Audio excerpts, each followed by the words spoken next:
ఆంధ్రప్రదేశ్లో మద్యం కేసులో ఎలాంటి ఆధారాలు లేవని, రాజకీయ ఒత్తిడితోనే తన మీద కేసు పెట్టారని వైసీపీ ఎంపీ మిథున్ రెడ్డి ఆరోపించారు. మద్యం కేసులో తన పాత్ర మీద ఆధారాలు ఉంటే చూపించాలి అంటూ డిమాండ్ చేశారు. వైసీపీలో ముఖ్యమైన నాయకుల్ని జైల్లో పెట్టడమే టార్గెట్గా చేసుకుని కేసులు పెడుతున్నారని ఆరోపించారు. ఇదే సమయంలో సిట్టు విచారణకి తాను హాజరవుతున్నట్టు మిథున్ రెడ్డి తెలిపారు. ఈ క్రమంలోనే మిథున్ రెడ్డి ఢిల్లీ నుంచి విజయవాడకు బయలుదేరారు. వైసీపీ ఎంపీ మిథున్ రెడ్డి ఢిల్లీలో సాక్షితో మాట్లాడుతూ ఆంధ్రప్రదేశ్లో కక్షపూరిత రాజకీయాలు జరుగుతున్నాయి. మద్యం కేసులో ఎట్లాంటి ఆధారాలు లేవు. ఈ కేసులో ఎలాంటి సీజర్లు లేవు, సాక్ష్యాలు కూడా లేవు.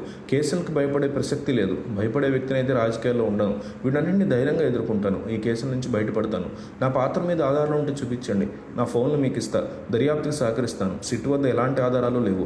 రాజకీయ ఒత్తిడితోనే నా మీద కేసు పెట్టారు. ముందుగానే ఒక వ్యక్తిని జైల్లో వేయాలని నిర్ణయించుకుని ఆ తర్వాత దాని చుట్టూ కదలుతున్నారు. తమకు అనుకూలంగా ఉన్న వారిని నయాను భయాను ఒప్పించి స్టేట్మెంట్లు తీసుకుంటున్నారు. ఈ కేసులో ఎలాంటి సీజర్లు, సాక్ష్యాలు లేవు.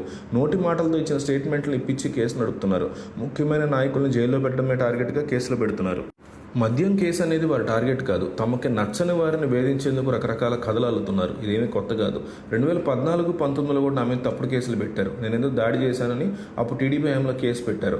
నేను తప్పు చేయలేదని ఎంత చెప్పినా వినకుండా జైల్లో పెట్టారు. అప్పుడు తప్పు సాక్ష్యాలు చెప్పినందుకు వారంతా మళ్ళీ కోర్టుకు వచ్చి అదంతా తప్పని ఒప్పుకున్నారు. దాంతో కోర్టు ఆ కేసును కొట్టేసింది.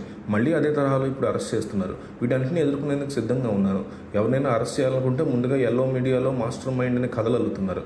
గతంలో ఇతరులని మాస్టర్ మైండ్ అన్నారు. ఇప్పుడు నన్ను మాస్టర్ మైండ్ అంటున్నారు. రేపు ఇంకొకరిని పట్టుకుని అతన్నే మాస్టర్ మైండ్ అంటారు.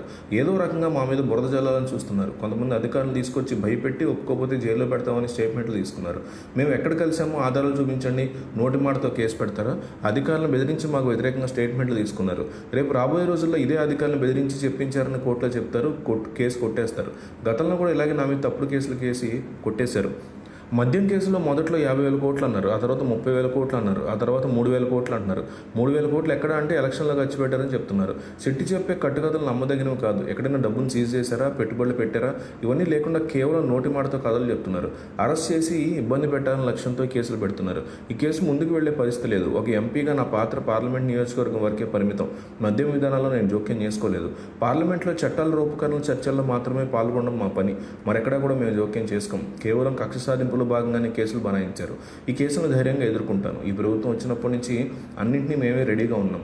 తప్పు చేయనంత వరకు భయపడాల్సినటువంటి అవసరం లేదని మిథున్ రెడ్డి అన్నారు. ఈ విషయంలో మిథున్ రెడ్డి అరెస్టు విషయంలో జగన్మోహన్ రెడ్డి మిథున్ రెడ్డి ఇరికిస్తారు అంటూ వస్తున్నటువంటి వార్తల విషయంలో మిథున్ రెడ్డి అమాయకుడు లేదా మిథున్ రెడ్డి దొంగ, ఈ రెండింటిలో ఏదో ఒకటి కామెంట్ చేయండి. ఎందుకంటే జనం ఏమనుకుంటున్నారు అనేది రాజకీయ నాయకులు కూడా తెలియాలి. ముఖ్యంగా వైసీపీ, టీడీపీ, జనసేన ఈ 3 పార్టీలకి ఏపీ ప్రజలు మిథున్ రెడ్డి గురించి ఏమనుకుంటుందో తెలియాలి. కాబట్టి కంపల్సరీ కామెంట్ చేయండి.